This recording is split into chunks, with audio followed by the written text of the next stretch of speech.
Hollywood की वजह से लॉस एंजलिस को पूरी दुनिया जानती है। 3,21,000 एकड़ में बसे इस शहर की कुल आबादी 38 लाख है। ये वो चमकता शहर है जिसकी चमक से पूरी दुनिया चौंधिया जाती है। बड़े बड़े सितारों और मिलियनर बिलियनर के आलीशान और महंगे घर इसी शहर में है। इसी शहर की दूसरी तस्वीर पिछले कुछ दिनों से पूरी दुनिया देख रही है। अपनी फिल्मों से पर्दों पर आग लगाने वाला हॉलीवुड आज खुद यूं आग की चपेट में है। कुछ ही दिनों में 3,21,000 एकड़ वाला लॉस एंजलिस 50,000 एकड़ को अपनी आंखों से खाक होते देखता रह गया। बड़े बड़े सितारे इसी आग की वजह से बेघर हो गए। हजारों आशियाने जलकर खाक हो गए। कुछ ही दिनों में इस आग ने लगभग 250 बिलियन अमेरिकी डॉलर यानी कि 20 लाख करोड़ रुपए की संपत्ति को स्वाहा कर दिया। ये रकम 3 साल के भारतीय डिफेंस बजट से भी कहीं ज्यादा है। 2025 की शुरुआत अमेरिका के लिए काफी भयानक रही। 7 जनवरी से लेकर अब तक लॉस एंजलिस सुलग रहा है। इसी के साथ ये सुलगता सवाल भी पूछा जा रहा है कि आखिर क्या वजह है कि अमेरिका जैसा शक्तिशाली और विकसित देश भी इस आग के आगे बेबस है। इतने दिन बाद भी इस आग पर काबू नहीं पाया जा सका है। उससे भी बड़ा सवाल ये है कि इस आग की शुरुआत कैसे हुई। इन सब सवालों के जवाब आपको इस वीडियो में मिलने वाले हैं, तो वीडियो में लास्ट तक बने रहना। और अगर आप चैनल पर नए हैं तो चैनल को सब्सक्राइब करना ना भूलें। इस भयानक आग की शुरुआत 7 जनवरी की दोपहर लॉस एंजलिस में एक बीच किनारे बने आलीशान घरों से हुई। पैसिफिक पैलिसेड्स इलाके में बीच किनारे तमाम आलीशान घर बने थे। उस समय हवा की रफ्तार लगभग 50 से 60 मील प्रति घंटा थी। चश्मदीदों की माने तो बिजली गिरने की कोई भी घटना उस दिन नहीं हुई थी।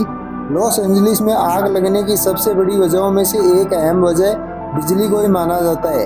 लेकिन 7 जनवरी को कोई बिजली नहीं गिरी थी, बल्कि इस आग की शुरुआत एक घर से हुई जो ठीक बीच के सामने था। इसके बाद देखते ही देखते उस बीच किनारे जितने भी घर थे एक एक करके धूं धूं जल उठे। हवा की रफ्तार इतनी तेज थी कि आग पर काबू पाना नामुमकिन हो चुका था। लॉस एंजलिस फायर डिपार्टमेंट के चीफ क्रिस्टियन करोली के मुताबिक पैसिफिक पैलिसेड्स में पहले ही दिन आग से कुल 5300 घर जलकर खाक हो गए। यानी कि आग ने पहला कहर पानी के नजदीक समंदर के सामने बने घरों पर ढाया। इस आग ने कुल 23,700 एकड़ के दायरे में मौजूद हर चीज को जला दिया था। पैसिफिक पैलिसेड्स में लगी आग में 9 लोगों की जानें गई। इसके बाद 8 जनवरी को पैसिफिक पैलिसेड्स से 50 मील की दूरी पर एक और आग लगती है।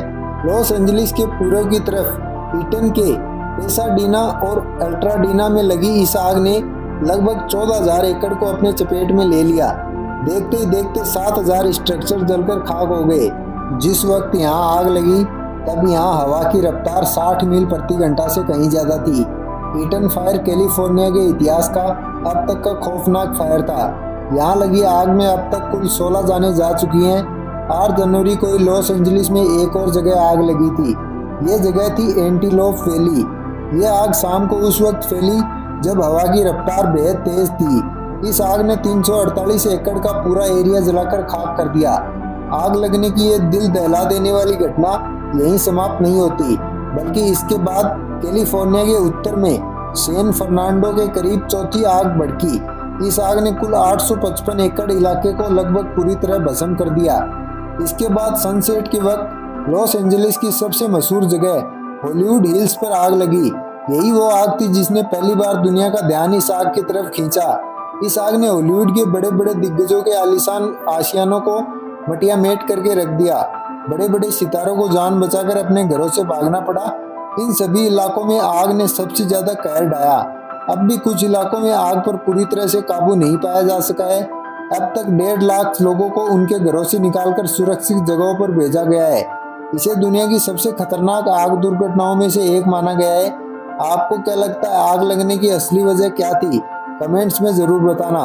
अब तक चैनल को सब्सक्राइब नहीं किया तो सब्सक्राइब करना ना भूलें। मिलते हैं एक बार फिर अगले वीडियो के साथ। धन्यवाद।